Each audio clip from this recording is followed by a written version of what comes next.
Hello, everybody, and welcome to day 8 of this 21-day series, The Return to Being, the Return to Presence, through the awareness on our breath and beyond. So we have reached a threshold that's going to move us a little bit more inwards after day 7. Before, let's do a quick review. What have we done from day 1 to day 7?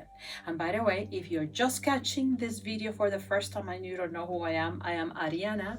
I'm the host of this channel, the golden thread sanctuary. So there are other videos before this one. This one belongs to a series of 21 days. Back to the review. So day 1, it was pure observance or witnessing of the breath cycle, especially more consciously or more with attention in the inhalation process and the exhalation process. Noticing the turning points over here, what some people call the pauses, but not too much emphasis of that. Day 2, what happened on day 2 is that we put a little bit more of attention, intention into the turning points. We were more conscious of them. Still just witnessing, no change, no conscious change. Conscious observance, but not conscious change. We have 21 days of this, so we're going to go through a lot of nuances. And I'm very aware that there could be a little bit of confusion sometimes because the topics are very similar. It's body related, it's breath and body related, and it's awareness related. But be patient. On day 3, we anchor the breath on our body through feeling the entry of the air and the going out during the exhalation, and what happened to the body. Just baby steps on awareness, body awareness of the breath on the body. And then on day 4, we started projecting our attention slightly outwards. What happens? How do we respond into the breath with what's happening outside? So we're completely submerged in the external world, and the stimuli of soul also is calling our attention. And this will modify our breath flow. It will change things internally. It will affect our whole energy system. But these are too deep conversations for now. That day 4 was simply about gaining some awareness about what's happening, what comes from the world towards ourselves. Okay, rewind or do it again if you don't remember what that was about. Day 5 is the very first time we brought the word intention, and we did baby steps in conscious awareness, not just witnessing anymore, but a little bit more conscious, again related to the body and the breath cycle and all that. On day 6, our focus of concentration and awareness was the fact of seeing or looking at breath as an antenna or a receptor through listening, real listening, listening to sounds and listening, inner listening through vibrations, things that come our way. It could be very, very subtle if you're trained, but I understand all sorts of walks are going to come across this video. Do what you can. Start where you are in the here and now. That's the only thing that really matters. And then you will get better with more practice and with more centering into your real self, which is what we're doing all of this for anyways. And day 7 started pushing into the direction we're moving right now, slightly more inwards. Very interesting. Awareness on the breath and our response or reception of emotions. Our emotions, the world of emotions. All very simple, I grant you, but it's a way to get us started in this direction. So here we are, day 8. Now, for people that have more consciousness on their breath, that have done breathing exercises of all sorts, please apply what you know at this point. but this video is for the majority of people, and maybe the majority of people have never done any such a thing. So if you have the knowledge, apply it. I'm just going to touch very briefly a few aspects in here that it will be good if you include it into your practice. And I'm thinking that I'm going to make another video where I explain a little bit more deeply what I'm going to say in a superficial way right now. Okay, but what is day 8 about? Day 8 is about conscious relationship between breath and the interplay of movements and flow inside the body. It's not about external influences. It's not about emotional influences. It's about constantly creating the rising and the falling of the breath at will. If you have done spiritual practices, you know that it's essential to do meditation. Most of the time, the very first struggle that people have when they are not trained on meditation is it's like, I can't do this, it's too hard. My mind talks to me all the time, my body's very uncomfortable, and all those kinds of things. So we have to learn more subtle ways to connect to ourselves. And the true self is not tangible, like my finger or something like that. So these exercises day by day will train you in subtle awareness, and also will train you in your attention. Where is your attention when you're trying to do these practices or exercises? Is it flying around everywhere? Is your mind talking to you? Is your body complaining? Notice all of that. You don't have to be perfect with any of these practices. I've said it before, I'll say it again. Okay? Be kind and loving to yourself when you're doing these kinds of practices. All right, back to the point of the interplay of motion, movement, and the subtleties that are happening, and the observance of the flow. Very important. Okay, I am going to just go very briefly about something that I will be more detailed in another video. The diaphragm separates the lungs from the abdominal cavity here, and is normally in sort of this position, and is sort of in this part of my body where I'm signaling right now. Okay, so when we inhale, the diaphragm, these muscles here will slightly do this bending to this position, and then the lungs are full of air. Keep that in mind because it's right there in the middle of the body. Okay. And remember, ignore all of this if you're not familiar with the other things that I'm mentioning slightly here. For the people that know about this, remember that we use what's called the Uddiyana Bandha, the contraction of the lower ab muscles here at the end of the exhalation. Like it's a pressing of all the muscles to get all the air out of the body. And then right here, we also have something we can do, which is another bandha. I forgot the name, please. Mulandhara Bandha. Okay, so Mulandhara Bandha is like the pelvic floor contraction. But women know a lot about that. Like when you need to go to the washroom, but you can, and then you contract. All right, so we have the diaphragm that will do this. And we have the ribs that will expand slightly outwards. We have the chest that will protrude slightly up. And we have the shoulders that will tend to be down and back. That is to completely open our lung capacity to receive the oxygen. That's the technicality of it. But how is our awareness practice going to be? Okay. When we do the inhale, we are going to observe what's happening with the body in a more conscious way. You don't have to control in counts or in certain length or anything like that, because I don't know you, so we all are very different, right? And some people have a very shallow inhalation, and some people have issues with this turning point in here or over here. So these are very general guidelines for anybody. You control it, but consciently try to do something, meaning you're not going to only observe it, you're going to start interacting with it and requesting for your breath to be a little bit magnified. Yes? Okay.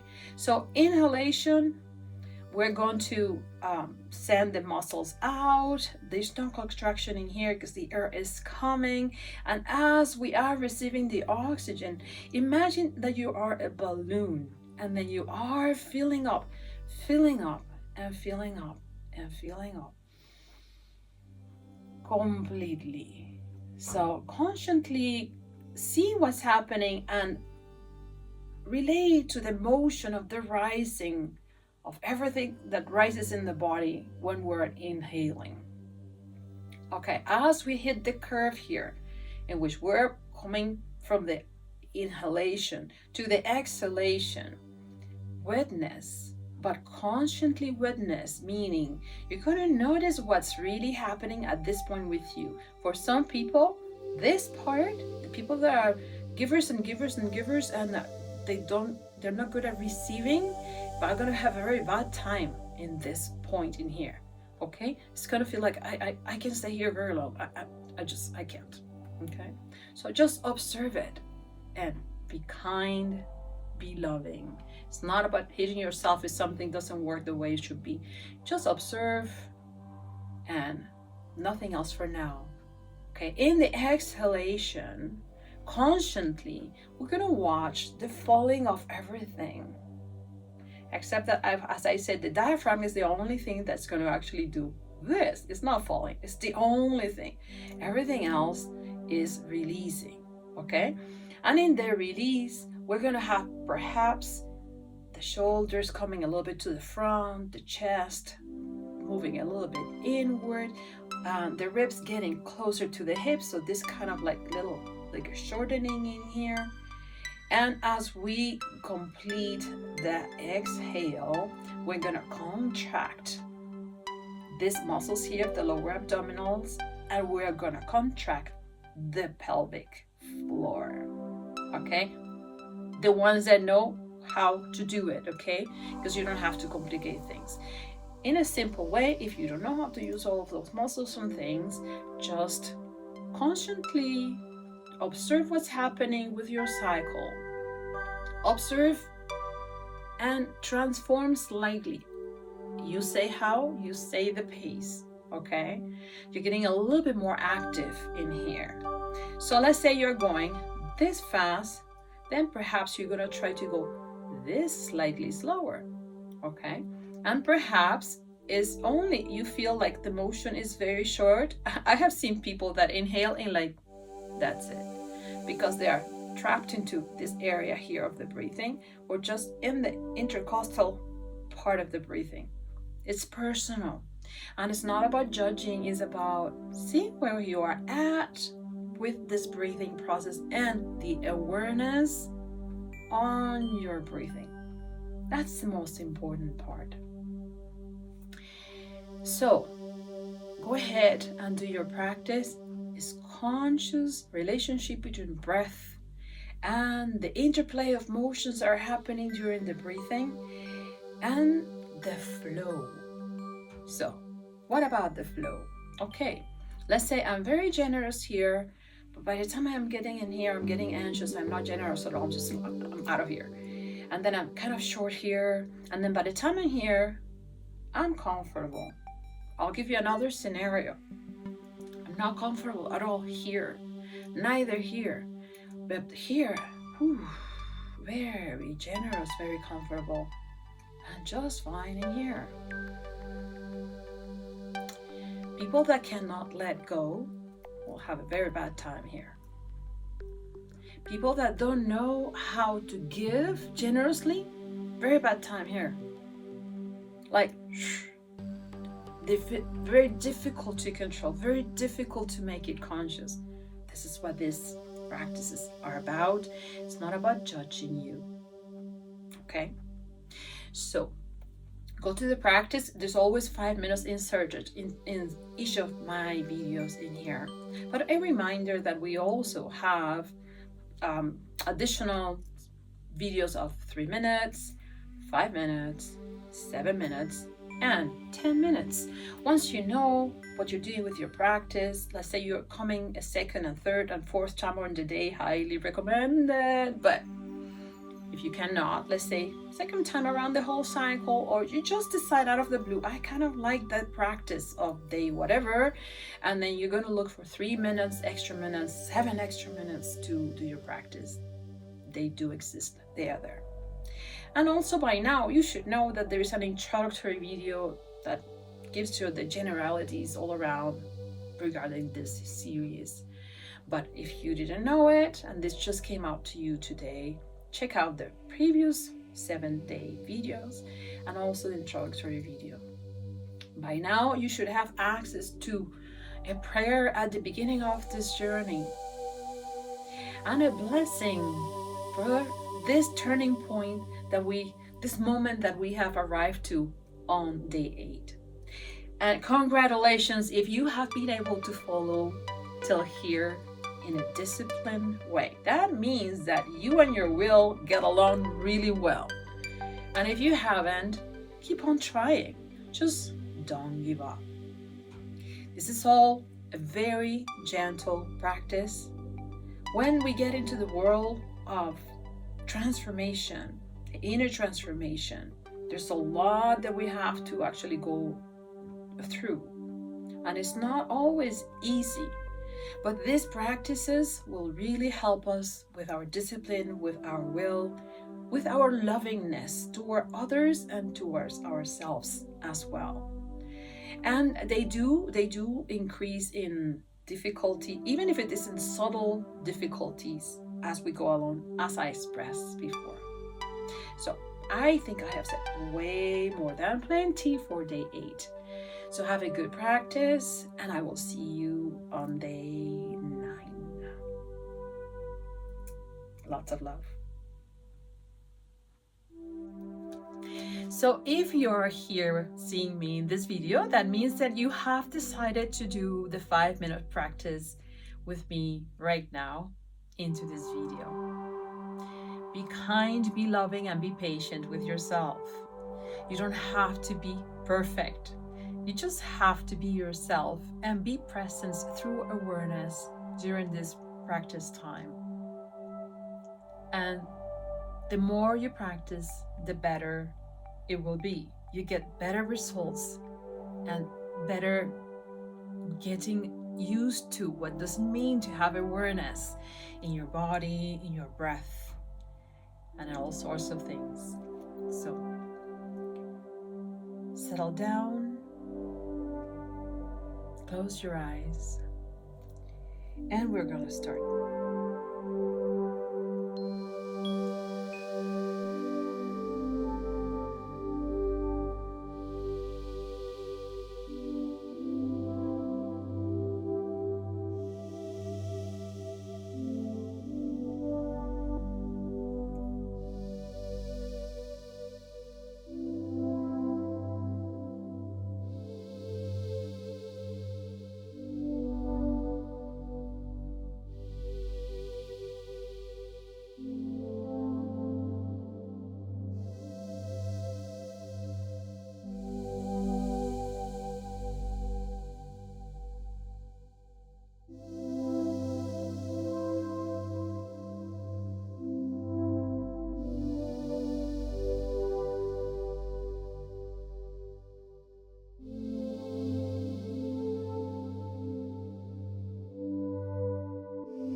practice time, 5 minutes, is now finished. Slowly open your eyes whenever you're ready. No need to force it. And if your body is slightly asleep, remember, move your fingers slightly like this. It will bring more circulation. And move your toes as well, but you cannot see because I am seated. And caress yourself, hug yourself, swallow. Put your hands in your neck, give yourself some warmth. But 5 minutes, I have said many times, is a very, very short practice. Today I wanted, and from today onward to the next practices, I would like to also add this. As we're getting more conscious into the breath, observe and let it be during the flow that is happening inside your body through your calmness and the attention on your breath. You're going to notice certain involuntary movements are going to happen. Head, shoulders, your spine, anywhere, let them be. We're not practicing not moving the body, we're practicing awareness. And in my experience with the spiritual practices, because we are handling energy, energy is never static, it's always changing, transforming itself in one sense or another. And as you get better at these practices as well, when you quiet down and you have requested it, you can get very nice updates and clear ups that you personally might not be able to have learned how to handle yet, but they can happen. So do not be stiff or anything like that. It's not, you have to be in one pose without motion. You're practicing awareness. Have a wonderful day and a wonderful practice, and I will see you again next time, either on a video like this or any other of the videos that I have around. Do communicate with me if you have any questions, and I'm pretty sure you will have quite a few of them. Also, please notice that I do insert chapters in my videos to make it easier for you to figure out where things are. For instance, let's say you're practicing today and you've seen the instructions, you've seen my talking about this and about that. You just want to go to the 5 minutes. There will be a chapter that says practice starts here, and so on. A link to a previous video, whatever it is. All right. So I'll see you again in the next one. Lots of love.